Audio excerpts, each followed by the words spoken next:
Muy buenas noches, ¿cómo andan? ¿Todo bien, Paz? Florencia, ¿todo bien? Hola Buenas Maxi, noches. ¿cómo te va? Bien, bien. Bueno, un gusto, como siempre. Igual. Qué velocidad que están teniendo los acontecimientos de economía. Ahí estuvo contando Florencia, después vamos a contar.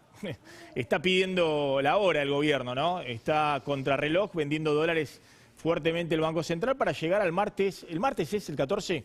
El martes 14. El Tesoro es el que vende los dólares. Claro, exactamente. Sí. Pero vendiendo prácticamente, ya vendió más del 90% de los dólares que le compró a las cerealeras.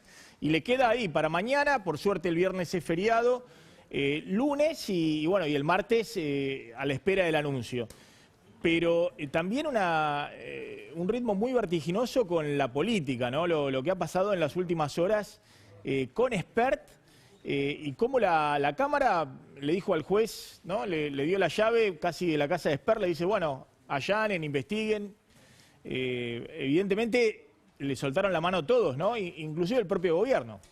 Sí, una mayoría abrumadora. Hubo un puñado nada más que no acompañaron este pedido del juez de poder tomar medidas, que son aquellas medidas más graves respecto a una persona. El resto se pueden tomar sin necesidad de una autorización por los fueros. O sea que aunque no conocemos en detalle de qué se trata lo que se está pidiendo, sí sabemos que hay secuestros, que hay requisas, registros. Entonces, evidentemente ahí hay una decisión de, a libro cerrado, autorizar lo que la justicia considere que tiene que hacer respecto a Spert. No es una buena noticia para Spert. Sí, es un tema muy delicado, ¿no? El tema del financiamiento de alguien que está en una investigación en Estados Unidos. Bueno, vos contabas, Paz, el tema de encontraron el contrato de $1 millón que tenía Machado en su casa, lo había roto, pero bueno, lo recuperó la justicia. $1 millón es el contrato. No se sabe bien cuánto le pagó hasta ahora a Spert, ¿no? Más allá de los $200.000.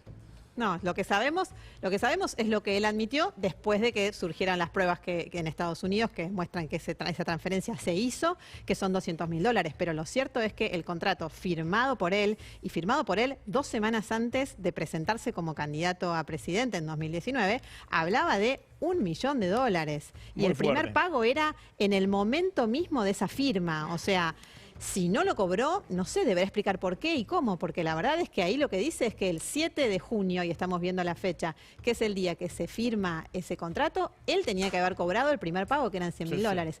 Él dice que todo se pagó después, que en realidad el contrato se hace después. No es lo que dice el contrato. El contrato dice otra cosa. Deberá explicar por qué firmó una cosa e hizo otra inmediatamente después. Vos sabés que ahora va a contar un ratito Delfina Galarza. Spert se pide licencia, ya está, terminó la carrera política de Spert. Y de alguna manera, bueno, lo que necesitaba el gobierno, que salga incluso de la Cámara de Diputados, porque hay que tratar el presupuesto, tiene que pasar de pantalla el gobierno, ¿no? Pide licencia. Ahora va a contar Delfina Galarza, no pide sin goce de sueldo, que sería el formalismo para que efectivamente no cobre el sueldo, pero al parecer ahí en el recinto aclara Martín Menem, el presidente de la Cámara, que no se le va a liquidar el sueldo a Spert. Es decir que como decisión administrativa de la Cámara, pues si no sería Sperñoqui. Spert de vacaciones hasta el 8 de diciembre, hasta el 10 de diciembre. Claro. Sí. Entonces, Martín Menem, tengo entendido, Delfina es así, Es así, que dijo sí, no se le va a liquidar el sueldo. Exactamente, lo confirmó. Porque que si no se era le va para a el liquidar. 29 cobrar todos los meses. Exacto, sí. Va a ser digamos, una licencia sin goce de sueldo, más allá que en el escueto pedido que hizo Spert, que oficializó su licencia, no hizo aclaración, ¿no? Pero esto sí lo dijo Martín Menem. Porque si hacía aclaración, si pedía licencia sin goce de sueldo, no había ninguna discusión. No iba a cobrar, pero tenía que pedir sin goce de sueldo. Imagínate si ahora el gobierno en este contexto, además, el oficialismo le diera con goce de sueldo una licencia en estas condiciones. Sí. Bueno, ya había generado polémica el tema, ¿no? Hoy durante todo el día. Bueno, miren esto que es una pregunta que le hace el colega Mariano Suárez de Canal 8 de Mar del Plata.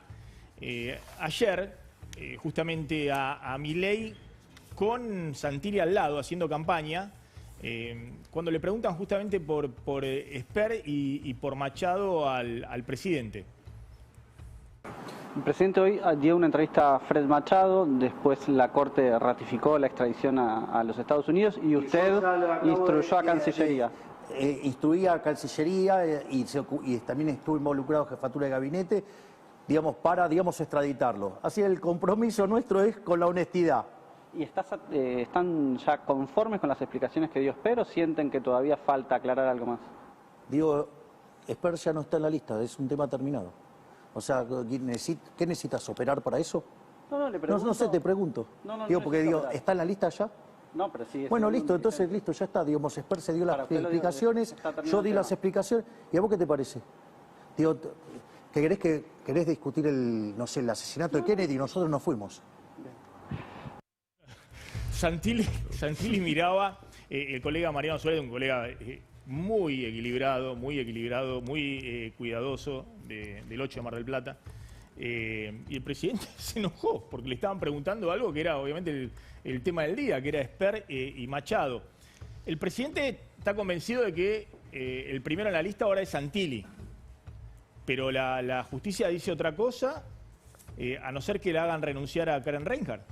Sí, la verdad que no veo Y las que listas dicen otra cosa. A esta altura del partido. Es notable lo que dice Milei, ¿no? Como esto está terminado. Es un diputado de su partido, sin contar que hasta hace 3 días él lo estaba defendiendo. Incluso después de la renuncia, él defendió al profe, como lo llama él. Ahora, evidentemente, es un asunto terminado, cerrado, no existe más.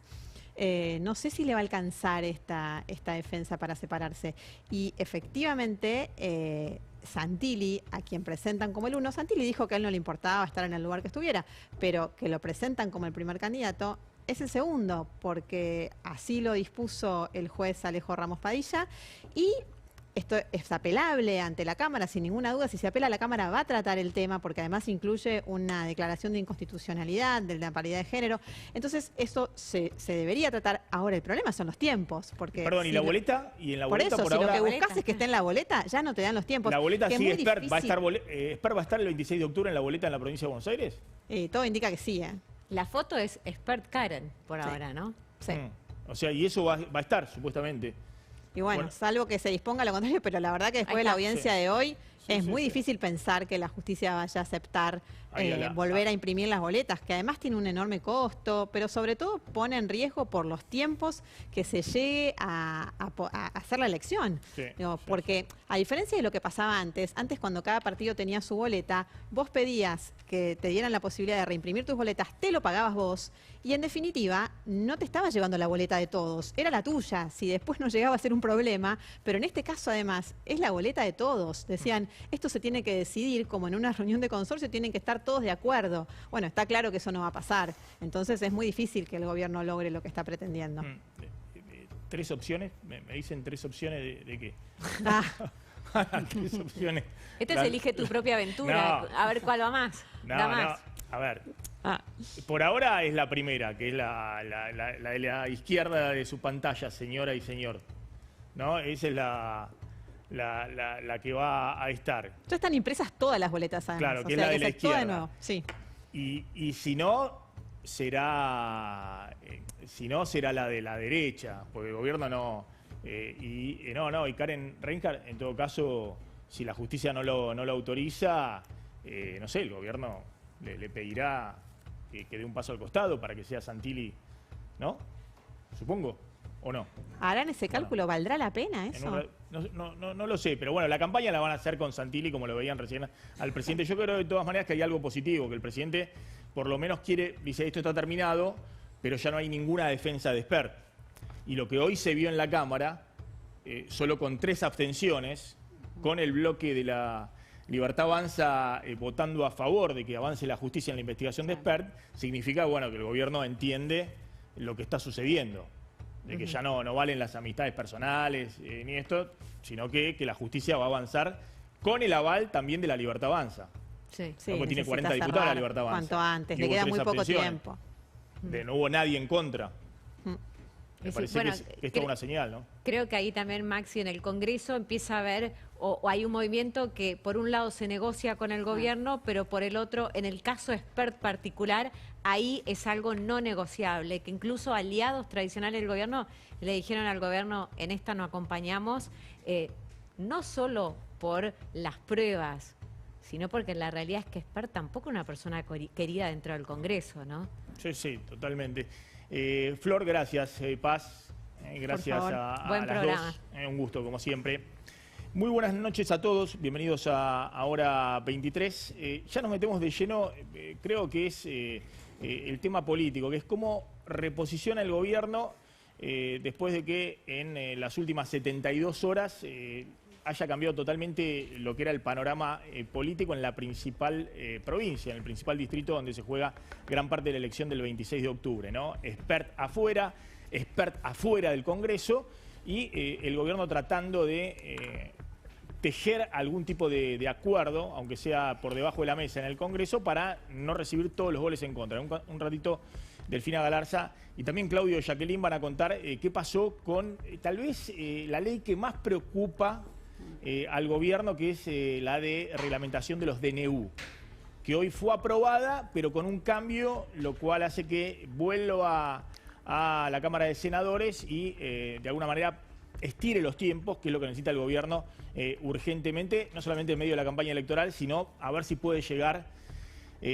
con esta ley para vetarla después del 10 de diciembre, ¿no? Cuando va a haber otro tipo de conformación en la Cámara. Vamos a contar qué pasó también en el recinto, donde se tiraron con todo, la amenaza que denuncia Manes de Martín Menem, la polémica que hay respecto a el show de rock de Milei en el Movistar Arena, la oposición haciendo pedidos de informe de cuánto costó, pero sobre todo un gobierno que está tratando de llegar a la semana que viene, a la reunión con Trump, en un escenario muy pero muy frágil desde el punto de vista del mercado cambiario, donde todos los dólares los está poniendo el Tesoro Nacional, después vamos a contar los números, y ya de alguna manera se gastó más del 90% de los dólares que había conseguido con el plan soja cero acordado con las cerealeras. En ese contexto empezamos el programa y nos metemos de lleno con todos los temas. 80 votos afirmativos, 80 negativos, 17 abstenciones. Pero están tomándole el pelo a los argentinos con este tipo de sesiones. ¿Realmente piensan que esto va a mejorar la vida? Esto le están tomando el pelo, solamente quieren pegarle al gobierno. Me saluda Menem, es raro porque nunca saludamos, nunca nos cruzamos, y me dice al oído: Facundo, hay una operación en marcha contra vos, te van a un aviso de que se venía un ataque contra mí para vincularme con Machado. Ya mintió y hoy vuelve a mentir. Estamos en un año electoral y se ve que le gustan las cámaras. Tiene que explicar a Machado, es el presidente de la Nación, que comparte abogado con Machado. El que tiene que explicar a Machado es Espert, primer candidato de la lista libertaria en la provincia de Buenos Aires, que recibió en su cuenta privada un aporte de Machado. Yo no tengo que explicar nada. La capital de la provincia de Río Negro, República Argentina, hoy 7 de octubre de 2025. Hoy se pudo escuchar a todos los partidos políticos, vino el ministro, vino también la gente del correo. La gente sabe lo que viene a votar. Sería bastante triste que por un cambio de nombres uno gane o pierda una elección. Bien, ya estamos con Delfina Galarza, con Hugo Machiavelli, con Pablo Fernández Blanco y se suma Hugo Aime, encuestador, analista político. Está también Claudio Jacqueline, gracias Claudio por venir como siempre. Gracias. Y Jorge Monasterki, que es abogado penalista. A ver, hoy el tema del Congreso de Diputados fue la ley de DNU. Pero tal vez lo más atractivo, lo más sabroso desde el punto de vista político pasó alrededor de eso. Resumamos lo que fue la ley de DNU y después avanzamos en los otros temas. Una vez más, la Cámara votando para que avance un juez sobre un diputado y votando con más de 200 votos al favor. El oficialismo, que no puede conseguir un tercio para blindar los vetos, se suma por primera vez al kirchnerismo, a todos los bloques, para que avance la justicia sobre Espert, que era hasta la semana pasada el candidato número 1 en la boleta de La Libertad Avanza en la provincia de Buenos Aires y el favorito del presidente. Hasta el sábado defendido por el presidente. Es decir, hace 72 horas el presidente lo defendía.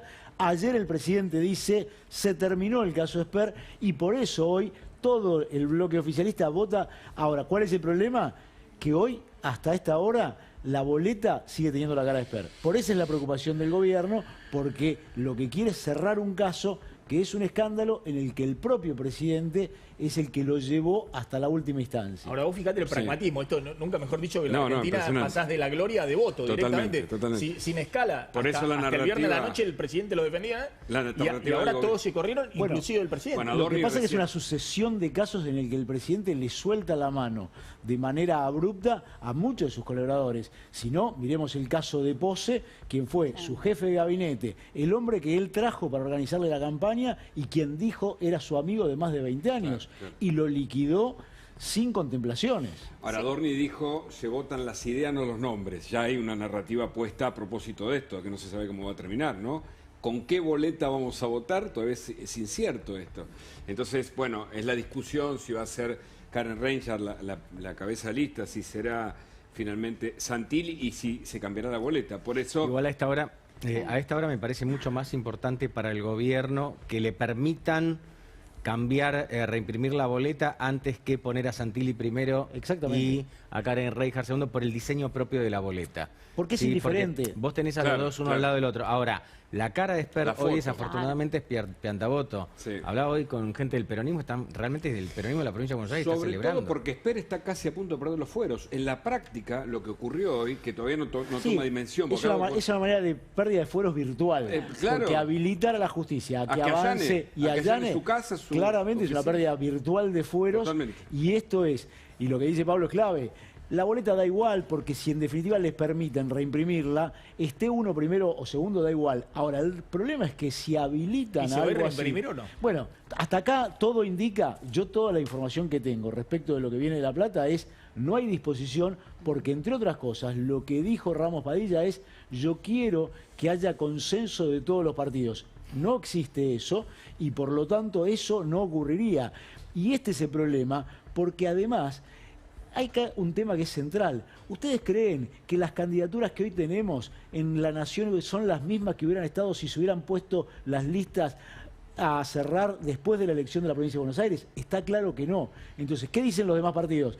Muchachos, si este es el juego, ponemos a cambiar boletas cuando medimos, faltando 20 días, si los candidatos le están yendo bien o no. Hoy, por ahora, se sigue con la misma boleta. Por ahora sí, y además a eso se le suma que hay una cuestión de plazos, ¿no? Porque primero es muy probable que el gobierno apele la decisión de hoy, justamente al haber ratificado a Reinshardt como primera candidata, y una vez que, digamos, hay una definición acerca de eso, recién se avanzaría con una reimpresión de boletas que, por lo que tengo entendido, por ejemplo, una partida de 3.300, bueno, es cada 5 días, o sea que prácticamente no se llegaría. O sea que el título en este momento es la justicia no acepta sacar a Espert de la boleta. No, hasta ahora no. No, y déjame decirte algo.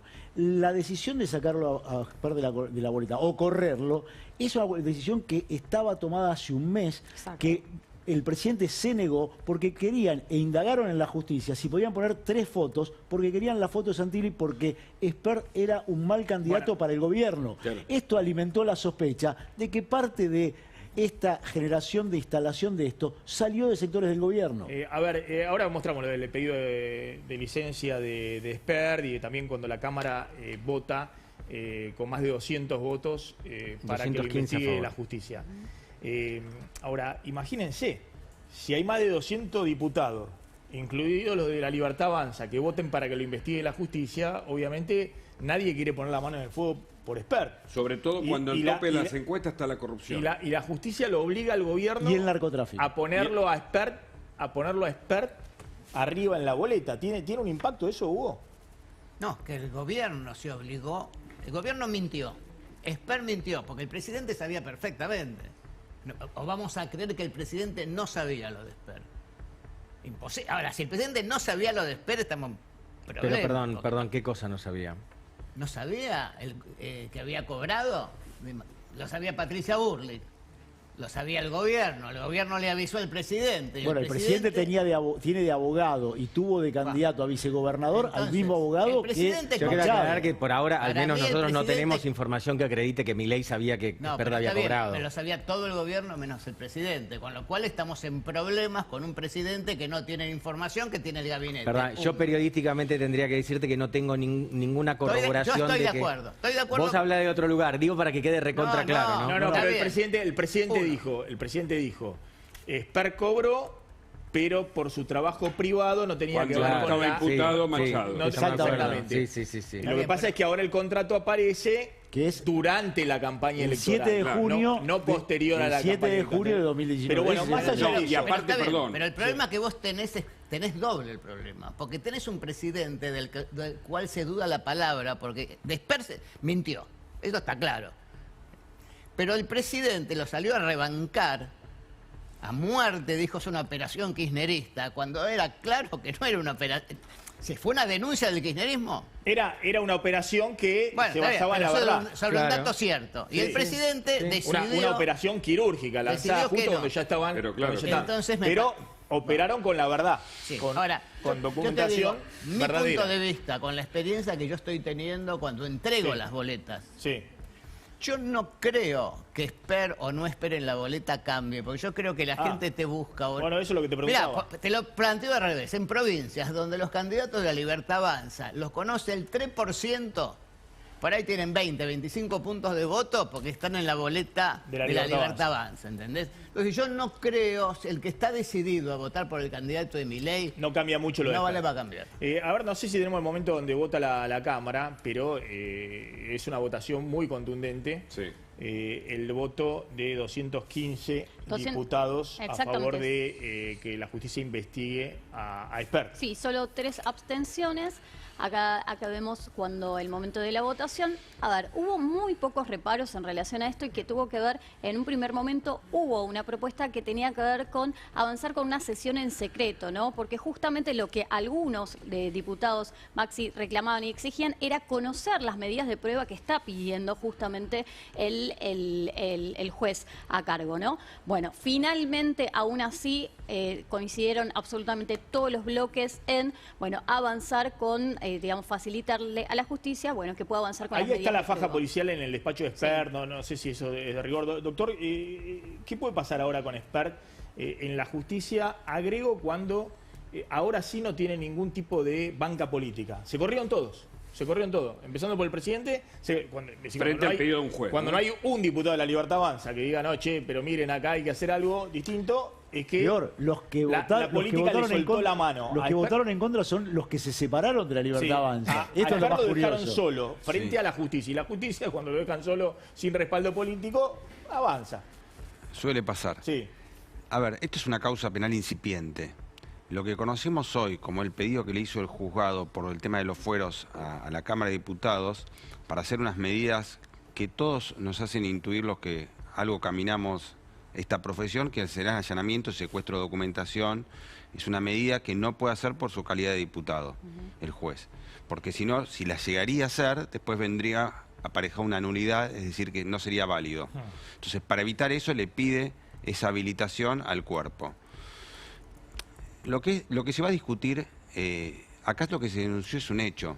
El juez lo que va a tener que demostrar, y mejor dicho la Fiscalía, y llevárselo al juez, si hubo o no hubo lavado en principio de dinero, que haya recibido de una cuenta un dinero, por más que todos tengamos una impresión de lo que dijo, que hubo diferencias en su relato, no convierte en delito. ¿Qué quiero decir? En su momento, al no ser funcionario una persona, y estos conocimientos de la causa que viene de Texas aparentemente fueron 2 años después o 1 año después. ¿Qué quiero decir? No había un conocimiento y seguramente lo que va a tener que demostrar el juzgado es que sí lo tenía, porque recibir la cuenta en el dinero, si no se le da después apariencia de legalidad, si no se le hace, si uno no tiene el conocimiento que ese dinero viene de un delito, no se cumplen los elementos del tipo penal para el lavado de dinero. ¿Uno debería saber que esa organización estaba en una trama? No tiene por... Si uno... la Fiscalía tendrá que demostrar con diferentes pruebas que él tenía conocimiento. Que ese dinero provenía... Perdón, doctor, si él recibió, pongamos el número que decía Machado... lo que está blanqueado. Para el tipo penal, 200 o 1 millón no cambia. Decía $150.000 en viajes. En viajes. Y eso no está declarado ante la justicia, en la campaña electoral. Aviones de acá, aviones de allá. Ese es otro elemento, que es el financiamiento electoral, si rindió... Y ya él tuvo una sanción, porque cuando se investigó el financiamiento electoral de su campaña, la justicia ya lo había sancionado. Hay que diferenciar. Había aportes no declarados. En la campaña tiene que tener 10 abogados y 10 contadores. Hay que diferenciar lo que es una falta, una multa, un delito electoral con lo que se está investigando acá en el Juzgado Federal de San Isidro. Repito, lo que se va a tener que probar es que tenía conocimiento de que recibía el dinero de una organización vinculada al narcotráfico. Exactamente. Que estaba asesorando, colaborando él con una organización. Y que tuvo intenciones de alguna manera de ocultar, darle apariencia de lo que se llama de legalidad. Es decir, no recibir un dinero sin tener el conocimiento y tener la intención... ¿Y él asesorando a la organización investigada? Eso sería ser parte, podría tener hasta una responsabilidad por ser parte de una organización. ¿Por qué Machado tenía la billetera tan fácil? Es típico de las organizaciones que tienen mucho dinero proveniente de actividades ilegales que necesitan meterla en el sistema financiero. No, pero es buena tu pregunta porque más allá del caso de Spert, las organizaciones narcocriminales en general o de cualquier temática delictiva siempre tratan de acercarse al poder. ¿Por qué? Porque es una manera de acercarse, generar, hacer voluntades. No, mirá, repito, esta es una causa incipiente, tiene elementos muy claros este tipo de delitos. Entonces, es decir, por ahora lo que le pesa sobre Spert es más la condena política, el tema de que se terminó su carrera política, que lo echan de todos lados. Spert no fue claro cuando tuvo que dar explicaciones públicamente, como suele pasar las personas que se postulan para un cargo público. Esas diferencias en su relato o contradicciones no van a influir en una causa penal. En la causa judicial. A ver, sumamos más elementos, ¿no? Porque contá rápidamente del final lo de los DNU y avancemos con lo que pasó con Manes, Martín Menem, los cruces en la Cámara de Diputados, y quiero ir al tema económico, ¿no? Por lo que está pasando, porque el gobierno está contando los días para llegar a la reunión con Trump. Bueno, a ver, el gobierno podemos decir que tuvo, si bien, un revés a medias, y te diría que algunos lo viven como una victoria lo de los DNU. ¿Por qué? Porque, digamos, la votación general sí, la oposición logró justamente aprobar esta modificación de ley de DNU, pero en lo que fue la votación en particular, bueno, ahí lo que lograron es justamente, como no se aprobó un artículo, que la iniciativa vuelva al Senado. ¿Qué es lo que pasa con esto? En los tiempos en que vuelve al Senado, bueno, muy probablemente lo que gana el gobierno es tiempo para que cuando lo vuelva a tratar, la composición de la Cámara ya va a ser otra. Entonces, esto lo viven digamos, tanto en Casa Rosada como inclusive dentro de diputados allegados a Martín Menem, como una victoria del oficialismo, que hasta último momento estuvo con negociaciones, por un lado, en principio para evitar el quórum, para que avanzara en principio la sesión, y una vez en la sesión también en relación a estas modificaciones, para conseguir alguna modificación del proyecto, en este caso el artículo 3, para, dilatar justamente... Yo creo que lo que quiere el gobierno, porque el Senado lo mismo, aunque sea otra la composición, lo va a aprobar, lo que quiere el gobierno es que vetar después del 10 de diciembre, porque ahí va a tener probablemente un tercio de la Cámara de Diputados, y con eso va a poder blindar los vetos. Y no es menor el artículo por el que se rechazó ese artículo, porque ese artículo era mucho más restrictivo el uso de los DNU, porque implicaba que si en 90 días no se trataba, se caía. Tácitamente. Exactamente. Exacto. Esto era muy importante. Era una norma que hacía pero mucho más restrictivo todavía el uso de los DNU. Veamos el cruce, está la imagen. De nuevo, me parece que Manem primero fue Santiago Caputo, ahora se cruzó con Martín Menem. Veamos el momento donde se cruzan y al parecer Martín Menem le dice algo susurrando al oído a Manem, y eso llevó a una denuncia de Manem diciendo que había sido amenazado por el presidente de la Cámara de Diputados. Saluda Menem, es raro porque nunca saludamos, nunca nos cruzamos, y me dice el oído: Facundo, hay una operación en marcha contra vos, te van a destrozar, esta tarde empieza con todo. Digo, ¿y por qué? Y me dice, no, para vincularte con Machado, porque... Digo, pero son ustedes, les digo. Yo no tengo nada que ver con Machado, son ustedes, frenala. Y me dice, no, bueno, no tengamos quórum, que no haya quórum, así se bajan las aguas, se calman las aguas. Un aviso de que se venía un ataque contra mí para vincularme con Machado. El que tiene que explicar a Machado es el presidente de la Nación, que comparte abogado con Machado. El que tiene que explicar a Machado es Spert, primer candidato de la lista libertaria en la provincia de Buenos Aires, que recibió en su cuenta privada un aporte de Machado. Yo no tengo que explicar nada. ahí está Manes denunciando a Martín Menem. Lo cierto es que previo a la sesión eran muchos los diputados, sobre todo de Encuentro Federal, del bloque del radicalismo y del PRO, que lo que estaban advirtiendo era que había muchísima presión del gobierno de todas las maneras para que no dieran quórum. Si esto ocurrió es la denuncia de Menem, no sabemos. Ahora, lo cierto es que en el mediodía, antes de que fuera labor parlamentaria, los diputados de estos tres bloques advertían las presiones que está haciendo el gobierno son enormes porque está tremendamente preocupado para que no salga la ley de reforma del DNU. Esto le respondió Martín Menem. Parece que en virtud de lo acontecido tenía que salir a dar una breve explicación. Vuelve a faltar a la verdad una vez más este hombre, creo que fue en marzo, vino en su momento a mi despacho llorando el diputado, diciendo que le habían pegado una trompada en el pecho, por lo cual me asusté y tuve que revisar absolutamente todas las cámaras para que no ocurra nada dentro de lo que es la Cámara de Diputados. Y no había ocurrido nada. Ya mintió y hoy vuelve a mentir. Absolutamente falso. Estamos en un año electoral y se ve que le gustan las cámaras, porque, digamos, ya sabemos de quién estamos hablando. Hay diputados que pierden el lugar a fin de año, están en plena campaña y se ve que el vale todo los lleva a faltar a la verdad. Bueno, de alguna manera recobró un poco de aire Martín Menem con esto que contaba Delfina, donde se aprueba DNU, pero con una modificación que vuelve al Senado, es decir, el gobierno logró ahí manejar un poquito los tiempos políticos, que no lo pase la topadora de la votación. Era una señal además del Congreso, muy fuerte, sobre todo para el mundo económico. A estar en minoría el gobierno y perder la herramienta de los decretos de necesidad de urgencia, que ha sido de mucha utilidad para este gobierno. Era una señal muy mala. Era muy mala. Esa era una de las preocupaciones más grandes que tenía el gobierno en este contexto. La pregunta es, ¿cómo reencausa la campaña el presidente? Y el presidente, tengo la impresión de que dijo, voy a volver a ser yo mismo. Y vimos todos el show el lunes a la noche en el Movistar Arena, de un Milei, siendo Milei, ¿no? Hoy... Panic Show. Sí, ahí se ve, siendo creo que lo más fuerte, más que la imagen... nunca había dado un recitado tan largo. Es la música, ¿no? Es la música. Bueno, Adorni dijo que es una actividad privada, ¿no?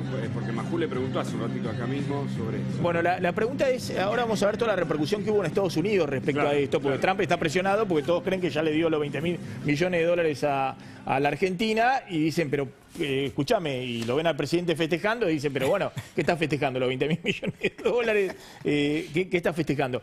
Pero hubo pedidos de informe de la oposición respecto a cuánto costó y quién pagó el acto. Claro, exactamente, Maxi. Se armó una gran polémica alrededor del acto de Javier Milei en el Movistar Arena. Primera gran pregunta, ¿cuánto costó el acto? Hay cifras extraoficiales que dicen que un show de este estilo no cuesta menos de $300.000. El economista Roberto Kachanowski estuvo haciendo unos números. También otras notas periodísticas hablaron de esta cifra. Primer dato, $300.000. Entonces, reténganlo porque es importante. Segundo, ¿quién paga esto? ¿Esto es un acto financiado con fondos públicos? Bueno, en principio, desde Casa de Gobierno dicen que no. ¿Sí? Esto dice que es una cosa del partido, no está financiado con fondos públicos. A todo esto se sube Margarita Stolbizer. Es decir, lo financia el partido. Lo financia el partido, pero acá no termina la historia. Margarita Stolbizer, que cuando quieran podemos ir mostrando su tweet, su posteo y también qué es lo que está reclamando. Si me dejaste, te lo leo un segundito, sobre todo el encabezado, porque me parece que plantea bien el problema, Margarita. Rockstar, con la tuya, ¿quién pagó? ¿Cuánto costó y con qué fondo se financió el show? Bueno, esto corre por cuenta de Margarita, patético de Milei en el Movistar Arena. Ahí viene, pedimos informes al Poder Ejecutivo sobre distintas cuestiones. El tema es este. Por un lado, lo financió el partido, es lo que dicen oficialmente desde Casa, extraoficialmente desde Casa de Gobierno. No lo financió, no fue con fondos públicos. Ahora, ¿de dónde sale la plata del partido? Un poco, si querés, Maxi, también el mismo problema que las boletas.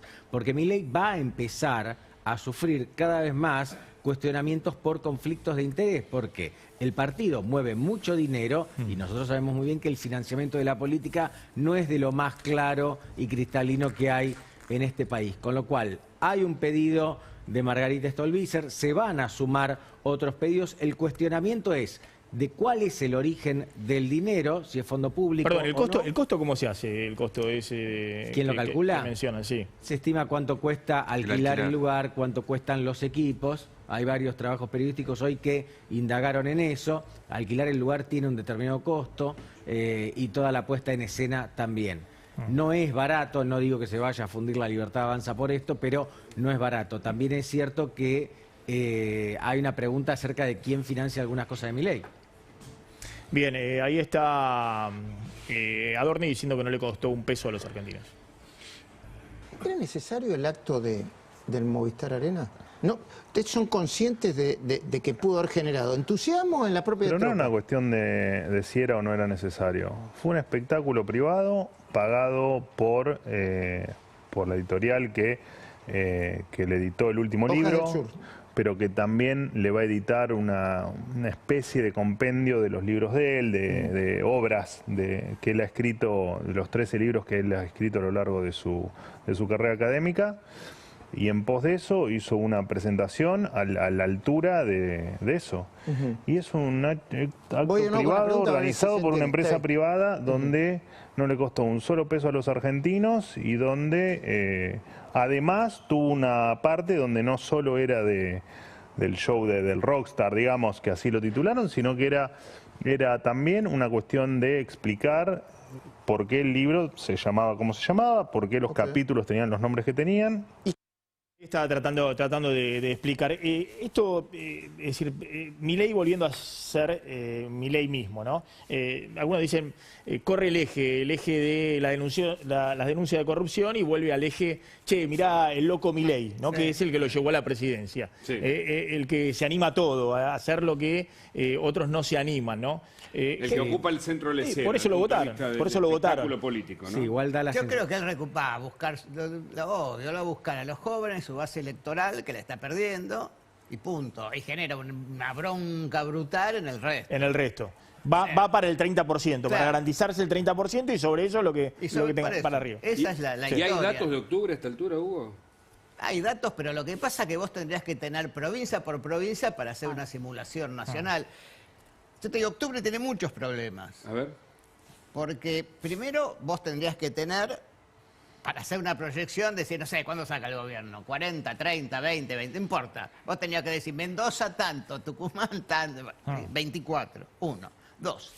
El día de la elección, vos vas a tener una lectura, no sé, ¿cómo decirlo? Engañosa desde el punto de vista político el día domingo. Porque es toda la fragmentación y demás. Pero pará, no me quiero ir de lo del show, porque estamos con lo del show, no me quiero ir de eso. Ahora hacemos el perfil general de la elección de octubre. Hay repercusiones muy fuertes de este show en Estados Unidos. Atención, porque el show de Milei en el Movistar Arena se metió en la política doméstica norteamericana y me da la sensación de que hay un clima de época distinto. Lo que estamos viendo ahora es un posteo de la senadora demócrata Elizabeth Warren que decía, les voy a traducir yo, acá está traducido abajo, gracias. A esto es a lo que Donald Trump quiere darle 20.000 millones de dólares de nuestro dinero mientras destripa la asistencia sanitaria de los estadounidenses en su país. Y abajo... La picardía de los tuits no es el tuit en sí mismo, sino que todos están posteando los videos del show. Claro, es decir, todos ponen, cuando dicen a esto, se refieren al video, ¿no? Claro. Muestran el video y dicen, es esto. Me parece bien mostrarlo, si lo tenemos por ahí, porque es realmente logrado el tuit de la senadora. Todos los tuits van en el mismo sentido, ¿no? Norteamericana, porque ahí está. Mirá esto, Maxi, me parece que es un muy buen título esto de la agencia AFP. Dice, Milei juega a la estrella de rock mientras la economía argentina se destroza. Sí. Así fue leído en un punto en distintos medios internacionales, con el agregado en Estados Unidos de que están los productores agrícolas norteamericanos diciendo, ¿cómo es que le vamos a dar 20.000 millones de dólares a una persona que hace un recital de rock mientras la economía está muy mal y encima son nuestros competidores por y esos son votantes de Trump. A China? Esos son votantes de Trump. La mayoría de los tweets son de los demócratas. El jefe de la bancada el líder de la bancada del Senado, que es muy importante, que tiene trabado el presupuesto, demócrata, Elizabeth Warren, que es demócrata, es decir, líderes de opinión demócratas. Sí, sí. Pero ojo, los farmers son de Trump. Pero ojo que también tuvo repercusiones en lo que es el electorado de Trump. Pero mucha. Maxi, me parece importante que escuchemos a un granjero que decía, norteamericano, que de alguna manera sintetiza todo esto que estamos conversando. Well, like we talked earlier, we went from 12 billion to zero, and then, you know, as a farmer, we get up one morning and you give Argentina, which is our second biggest competition in the world. They're the largest exporters of soybean meal in the world. So I get up one morning, I turn the news on, and you give $20 billion of taxpayer money to my competition. And then the Chinese buy, I think the figure is 30 or 40 containers, ships, which is about 65,000 metric tons per ship, which is like 2.2 million bushels. So they buy 12 or 14 billion dollars worth of soybeans from the Argentinians after the tax holiday. And here's the caveat to it. They give $2.30 over the November board, while I'm getting 50 cents under the November board. So that makes the Argentinian soybeans about $12.42 a bushel. I think that's the real figure they gave. So all my premium went. Scott, I just lost you there at the end. You said your premiums go. They all went to Argentina. Bueno, es decir, ellos están pidiéndole subsidios a Trump. Y Trump está con un ajuste presupuestario grande. Entonces dice, bueno, no nos dan subsidio y benefician a nuestros competidores. Y además frente a China. Está peleando con China. Además se cayó la compra de China, ese es el tema. Trump se pelea con China. Claro. Nosotros no estamos peleados con China, nos presta plata a nosotros, bajamos las retenciones y termina complicando la producción argentina. Ese es el típico, ese que veíamos ahí, no sé si está la imagen, ese es el típico votante de Trump, ¿no? Del farmer americano, que está en un tractor hiper tecnologizado, que obviamente tiene todas las pantallas de la computadora, el celular, todo. Y ve ahí también los actos de Milei, y ve todo lo que pasa en Argentina, que antes no existía eso. Pero hoy en esta economía globalizada, el tipo está al tanto de todo. Aparte, fíjate que él habla, se tradujo ahí como fin de semana, pero él habla de tax holiday, es decir, el feriado fiscal que le hicieron a los exportadores en la Argentina y que eso nos perjudicó a nosotros. De eso es lo que está hablando. A ver, quiero volver, ahora en un ratito va a contar Pablo, hoy hubo declaraciones importantes de Kristalina Georgieva, la número 1 del FMI, que tuvieron muy buen impacto en el mercado, subieron los bonos, subieron las acciones, cuando venía todo para abajo, se dio vuelta porque además envió la señal de que va a haber anuncios con Trump, eso es lo que dice por lo menos la número 1 del FMI, pero quiero mostrarles lo que está pasando en el mercado cambiario. A ver si me puedo levantar acá, voy a ir a la pantalla, porque lo que está pasando en el mercado cambiario es que el gobierno está de alguna manera atajando como puede el dólar hasta la reunión, por lo menos hasta la reunión de Milei con Trump la semana que viene, el martes. No ya hasta el 26 de octubre, que es la idea, de que todo se mantenga más o menos igual, pero seguramente hasta el martes. Y a partir del martes ver si la situación se descomprime. Fíjense lo que ha pasado, ¿no? El Tesoro Nacional, que es el gobierno, no el Banco Central, sino el Tesoro Nacional, lo que maneja Caputo, el Ministerio de Economía, compró 2.200 millones de dólares de los 6.000 millones de dólares que ingresaron las cerealeras en 5 días. Ese fue el plan soja cero y en 5 días ingresaron 6.000 millones de dólares al mercado cambiario, de las cuales 2.200 millones de dólares, menos del 40%, los compró el Tesoro. Fueron dólares caros.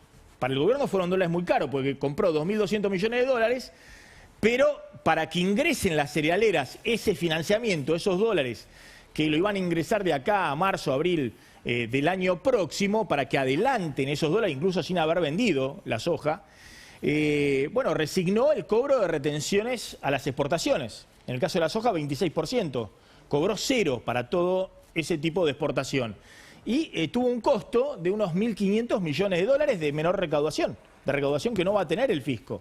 Entonces, de nuevo, para que ingresen al mercado cambiario 6.000 millones de dólares, pero en realidad el Tesoro solo consiguió comprar 2.200 millones de dólares, con los pesos que tenía ahorrados, compró esos dólares, bueno, resignó 1.500 millones de dólares de recaudación, es decir, que compró dólares muy caros, a un gran costo fiscal. Bueno, ahora el Tesoro está vendiendo esos dólares a 1.430 pesos en el dólar mayorista para que se mantenga esta situación del dólar minorista en alrededor de 1.460 pesos. Los está vendiendo desde el miércoles de la semana pasada. La placa siguiente, por favor. Fíjense al ritmo que está vendiendo esos dólares que compró a un gran costo. Insisto, dólares que compró caro. Desde el miércoles de la semana pasada, el Tesoro vendió ya 2.000 millones de dólares de los 2.200 millones de dólares que había acumulado. Es decir, más del 90% de los dólares que acumuló dando un beneficio extraordinario, en 5 días los tuvo que vender para que el dólar no se vaya al techo de la banda. Entonces, está en una situación delicada el gobierno. La placa siguiente, por favor. Fíjense el ritmo. Los depósitos en dólares del Tesoro hoy se estiman, siempre tenemos el dato oficial que lo publica el Banco Central, con 2 días de rezago, con 2 días de atraso, es decir, el último dato que tenemos es del lunes pasado, pero los depósitos del Tesoro hoy se estiman, en base a las ventas que hubo entre hoy y ayer, que todavía eso no está registrado, en solo 340 millones de dólares. Es decir, en algún momento cuando le compró a las cerealeras, el Tesoro había logrado acumular unos 2.500 millones de dólares. Con las ventas que vino haciendo y algunos pagos que hizo organismos internacionales, o tenía que pagar deuda, tiene solo 340 millones de dólares. Y quedan jueves, el viernes por suerte feriado, lunes, hasta la reunión el martes con Trump. Entonces, bueno, obviamente el ritmo ha sido este. El miércoles pasado vendió 500 millones de dólares, el jueves vendió 200 millones de dólares el Tesoro, el viernes 237 millones de dólares. El lunes habría vendido 480 millones de dólares. El martes, acá después el lunes viene el martes habrá vendió 280 millones de dólares y hoy miércoles, según todas las estimaciones del mercado, vendió más de 300 millones de dólares, insisto, para que el dólar no se vaya más arriba, ¿no? Entonces, bueno, obviamente el Tesoro le puede comprar dólares al Banco Central por fuera del mercado cambiario con los pesos que tiene ahorrado y seguir vendiendo. Ahora, la pregunta es, si no hay definiciones contundentes de Trump, la semana próxima, el martes, evidentemente lo que debería ocurrir es que el que salga a bancar los trapos del dólar, es decir, que el dólar no siga subiendo, es el Banco Central, no el Tesoro. Es decir, que el dólar vaya al techo de la banda y en el techo de la banda aparezca el Banco Central, que tiene mucho más dólares, porque tiene todo el préstamo del FMI, tiene una liquidez, dice el gobierno, de 20.000 millones de dólares. Entonces la pregunta es ¿por qué el gobierno estuvo defendiendo el dólar en 1.430 pesos hasta el día de hoy, lo va a defender mañana lo mismo, el lunes hasta llegar a la reunión de Trump, y no lo estuvo dejando ir a 1.480, estamos hablando de 50 centavos de diferencia, defendiéndolo el Banco Central, que es el que tiene que defender el techo de la banda? Y la respuesta para algunos es que, bueno, que el gobierno necesitaba mostrar que estaba vendiendo los dólares propios, los dólares que le habían acercado las cerealeras, no los dólares que tiene el Banco Central, que son los dólares del préstamo del FMI. Y por eso se ha empecinado en poner un freno al dólar por debajo del techo de la banda, que es 1.480 pesos el dólar mayorista. Obviamente los números están muy justos, el gobierno va a llegar hasta el martes sin problema en esta estrategia, pero todos dicen, bueno, habrá que ver si la reunión de Trump con Milei el martes, si es un anuncio muy fuerte, descomprime la situación y le permite al gobierno llegar al 26 de octubre con menos tensiones, o si el gobierno que va a mantener, es decir, el dólar no se va a mover, si el gobierno quiere puede mantenerlo hasta el 26 de octubre, pero ahí va a tener que aparecer un jugador más grande que es el Banco Central en el techo de la banda. Fíjense lo que dijo hoy Cristalina Georgieva, cada día y medio, 2 días, aparece o un tuit de Besen o una declaración de Cristalina Georgieva o alguna declaración de la vocera del FMI tratando de apuntalar a la Argentina porque saben que es una situación muy, muy delicada y de mucha tensión. Miren lo que dijo respecto al apoyo al gobierno de Milei, al ajuste fiscal, pero la necesidad de que, de nuevo Cristalina haciendo campaña electoral, ¿no? La necesidad de que tenga el apoyo de la gente, ¿no? Dando a entender que tenga un buen resultado electoral el 26 de octubre. But the third step is the most important and the most difficult one. Carry people with you. Get people to understand that a ballooning deficit and more public spending, not necessarily good for them. And that is where I see it across, not just in the United States, everywhere. We still haven't figured out how to do that, how to bring people with us on things that are tough. In my part of the world, in Central and Eastern Europe, we have had examples of brave leaders doing very difficult stuff, cutting pensions and wages by 40–50% and being re-elected. Why? Because they carried people with them. There is confidence that needed to be done. We now look at Argentina. Argentina is taking a very dramatic adjustment program forward. The success is going to be based on carrying people with you. El éxito del programa económico de Milei va a depender de que lo apoye de las elecciones, de algún modo, ¿no? De que la gente esté comprometida con eso. Cristalina Georgieva también. Perdón, la respuesta cuál es, o la pregunta, o sea. ¿Y si la gente no acompaña? No, está bien, pero la pregunta, ¿le van a dar la plata de las elecciones? No, yo pregunto a vos. Está ahí. Porque, digamos, él está diciendo, primero dijo, no sabemos cómo comunicarlo. A algunos líderes les fue bien, y esto depende, ¿no? Y en Argentina yo diría está descontado, ya no, la gente no acompaña más. También Georgieva dijo hoy, en términos informativos, que ella cree que está muy cerca un acuerdo. Claro. Eso es lo que hoy fue una señal que dio vuelta al mercado de bonos, que venía todo para abajo y subieron los bonos y también subieron las acciones. Esa fue la señal. Desde lo narrativo en apoyo, ¿no? Después, apoyo total, Cristalina Georgieva, no te quepa la menor duda. Es más, dijo, hay una declaración que fue también título, que este puede ser el último programa de la Argentina si tiene éxito, ¿no? El programa. El Fondo Monetario ya ha hecho 21 programas con la Argentina, si no recuerdo mal. 21 programas, todos fracasados. No hubo uno solo que tuviera éxito. Todos fracasados. Si me pongo optimista, dijo, ¿no? Dijo, si me pongo optimista, va a ser el último programa. Bueno, lo que te digo seguro es que si el programa no funciona, Cristalina Georgieva le va a pasar lo que le pasó a Christine Lagarde y antes a Michel Camdesús y a todos los directores que terminan hundidos por la Argentina. Pero bueno, gracias a todos por venir esta noche.